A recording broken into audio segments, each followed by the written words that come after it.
This is my new brooding structure, and it will contain 3 birds, or possibly 3 lamps, and it's insulated by simply having dual walls. It's also really heavy, so if you happen to follow this particular design, you might need a friend or a dolly or something to move it. On that same note, I'm going to be including some plans, which will be a little bit different than this. I'm going to make this a little bit more modular. You'll want to watch this with a grain of salt because I'm basically just showing my process for building this one, and as I was building this, I found out some pros and cons and things that could be better. I'm going to include those in the plans. So check out the description and find those plans if you're interested in a similar design. Otherwise, if you're just looking for some ideas, this is a good video to watch and you can see how I'm doing some of these things. The design uses these 2x2s, which I cut from scrap 2x4s I had. First, we're going to make the 2 sides. Now we make a thermal pocket by applying OSB to both sides.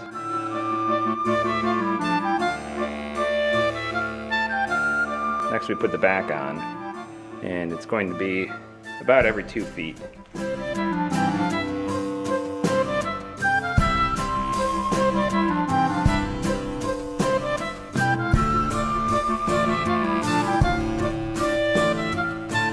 Alright, now I have to make a number of shelves. Now this is going in there. So this is the first floor where the birds will be. So I have this piece prepared here, but I don't think that this shelf is going to be perfectly square. So what I need to do is put a sheet on loosely, probably on both sides, and then I can affix it permanently.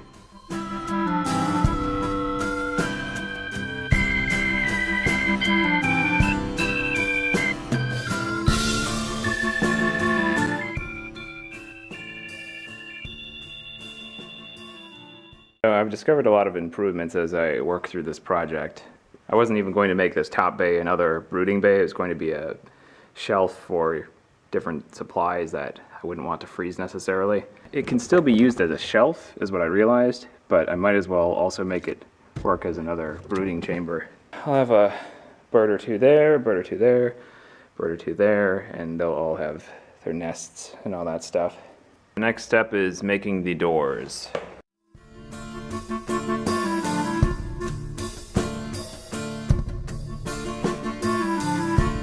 Interestingly, I haven't used a brad nailer with nails this long. These are 2.5 inches, and apparently they just fly up through the grain at random angles sometimes. So yeah, I actually got a little tiny boo-boo. Just touched me a little bit. It wasn't one of these long ones, but steer clear, I guess. I'm cutting out some hardware cloth to keep the mice and such out. The staples are a little bit too long, but I'll be tacking them back with the hammer.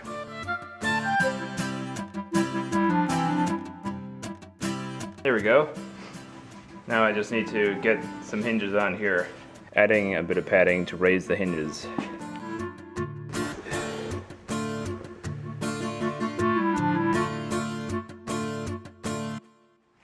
Just added a quick handle, and the last thing I'm doing is adding a kind of a locking mechanism. I'm using these particularly long 3-inch screws because of this shaft area that has no threads. It doesn't have to be perfect. Normally I would side mount these, but these boards are kind of warped a little funny, and it seems like centering is the best time to avoid asymmetry, because otherwise I'd have to alternate which side it was on. I use similar latches on all of my coops as well, primarily because gravity will actually hold these down. In this case it hasn't been worn out enough, but on my coops it's pretty worn out, and so they'll sit like this. So an animal would have to actually lift and, you know, be able to hold it there to unlatch. This is pretty much the finished product. The only other thing I'm planning to do is I'm going to cut some foam to cover up most of this. It's just temporary. In the summer I'll take the foam off, in the winter I'll put the foam on, and that's just going to lock in from friction. Also added a spot right here, a 1 1/4 inch hole to stick a plug through for using a heat lamp in the center one. It's just in case. I'm hoping to use just purely use hens that are broody for hatching some eggs in here and possibly even taking care of the chicks for a little bit. I've never done that before, but I've always wanted to try it. So a few notes. The reason that this has a decent R value at all, which mind you I haven't measured or quantified, but I can tell you that double layering like this, as long as it is not too far apart, it limits the actual convection cycle that can happen within it. Now, I think ideally you would have something like 50 by 50 millimeters, and a pocket like that with just air in it is actually a very good insulator. Now this in one dimension is pretty thin, you know, it's 1.5 inches, but in this dimension it's pretty enormous. This is still decent because essentially all insulation does is restrict the exchange of atmosphere. So it's going to allow vapor through and that sort of thing. It's going to breathe, it's made of wood, but at the same time, it's also going to just reduce the amount of exchange going on. What is a much bigger issue are these sides, because this is a very large thermal pocket here where a lot of convection can take place. And convection means the air is going to move, and if it's moving, it's exchanging. And this particularly is not helping that situation. But it's not that big of a deal. This is still substantially better than if it was single paneled or single walled. So the fact that it has these dual panels is helpful. You may also recall across here are some perpendicular boards, and those are also creating thermal pockets that will limit the exchange.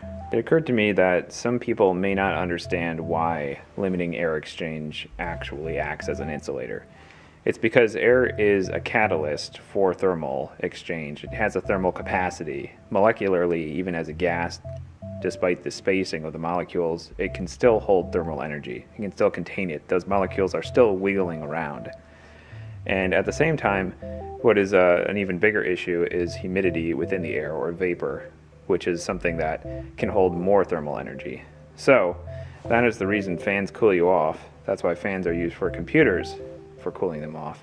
There's also evaporative cooling, but what I'm really getting at here is, at least in the case of computers, it's far less evaporative cooling and far more simply the thermal capacity that the molecules in the air actually have. Now, liquid is substantially better at conduction, so it can contain a lot more energy, which is why there are also liquid-cooled computers, or in the case of something like an MRI, it's liquid-cooled as well.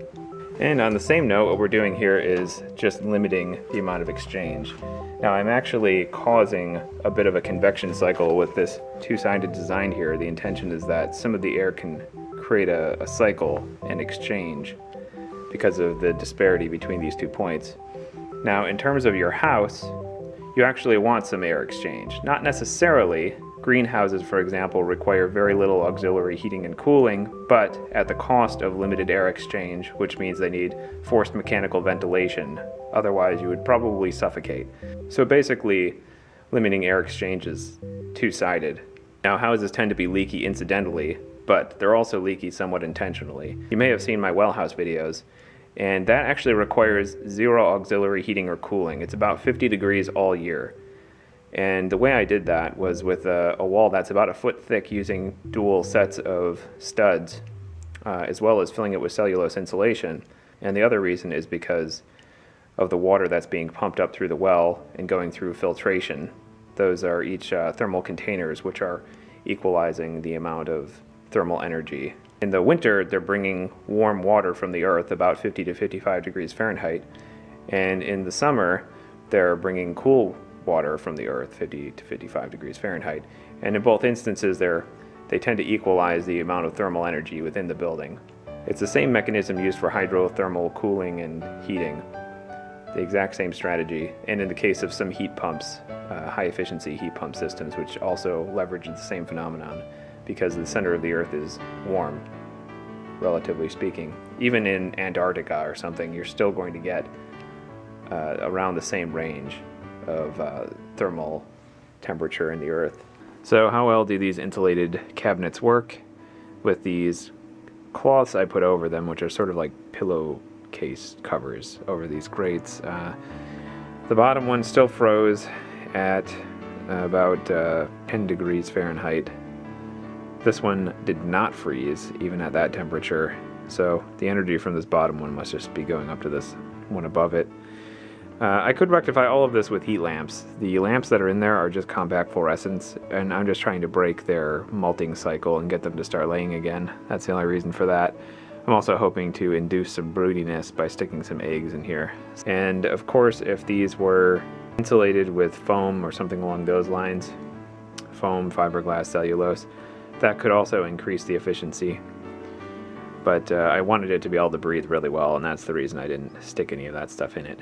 If you enjoyed this, please like and subscribe. Thanks for watching. These eggs are looking pretty good. Cold as heck out. It's actually all the way up to around 28 degrees or so out here. But in here, nice and tasty stuff. Single lamp.